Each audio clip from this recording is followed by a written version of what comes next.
जो शख्स किसी को देखकर उलझता है और ये परेशान हो जाता है कि इसको इतनी दौलत कहां से मिल गई, ये हमारे मुआशरे में तबसरे होते नहीं है।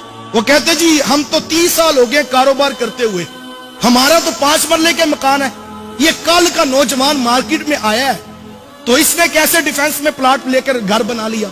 और मियां प्लाट जो है वो नौकरियों से तो नहीं मिलते, प्लाट जो है वो कारोबार से तो नहीं मिलते, प्लाट तो बंदा 120 दिन का मां के पेट में होता है, एक फरिश्ता आता है उसके हिस्से के सारे प्लाट लिख के चला जाता है। तो जिस रब ने लिखे हैं उसने तो अता करने हैं।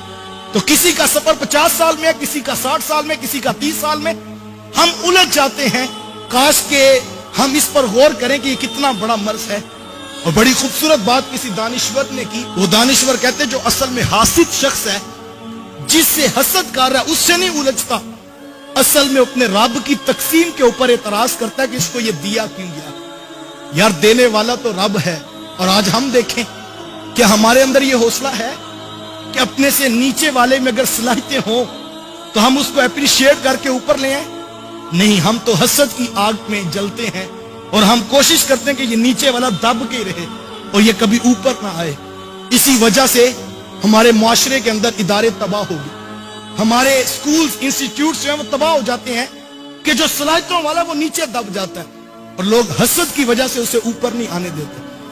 मैंने अपने बचपन के अंदर एक मदरसे को उजड़ते हुए देखा है और उसकी बुनियादी एक वजह यही थी कि जो बड़े असातिज़ा वहां पर मौजूद थे, अल्लाह ने एक नौजवान को जो 30 साल की उम्र के थे तो उनको इल्म का नूर भी दिया, ज़ुहद और तकवा भी रब ने उनको अता किया और अल्हम्दुलिल्लाह वो मुफ्ती भी बन गए, हाफिज़े कुरान भी थे, कारी कुरान भी थे। 18 से 20 घंटे वो मदरसे में बैठकर ड्यूटी दिया करते।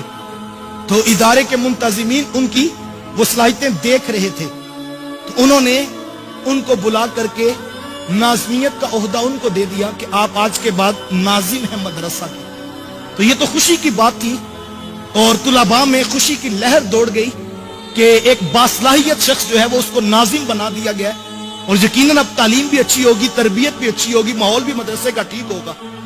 लेकिन बड़े असातिज़ा को ये बात हजम ना होती थी।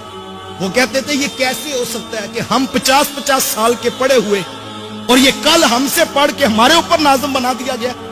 काश के वो ये सोचते कि मियां जिस सफर में तुम्हें 50 साल लगे हैं, जिस रब ने 50 साल में तुम्हें अता किया है, वो करीम किसी को 30 साल में नहीं अता कर सकता। तो ये तो देखना चाहिए था कि मिशन को किससे फायदा है और इदारे को किससे फायदा है। काश कि हम नीचे वालों को ऊपर लाने का मिजाज रखते। देखिए हर शख्स के मुकद्दर को अल्लाह ने लिख दिया। तो किसी का सफर 50 साल में, किसी का 60 साल में, किसी का 30 साल में, हम उलझ जाते हैं। काश के हम इस पर गौर करें कि ये कितना बड़ा मर्ज है। यार देने वाला तो रब है।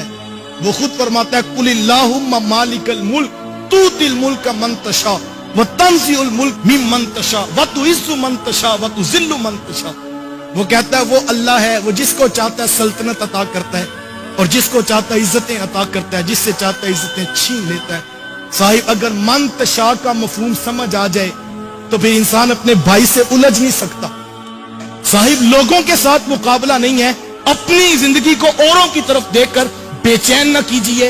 अपने अंदर जो अल्लाह ने नेमतें दी हैं, जो सलाहियतें मुयस्सर हैं, उनके ऊपर गौर करें और ये हसद की बीमारी से निकलने की कोशिश करें। दीन की बात फैलाना सदक़े जारिया है।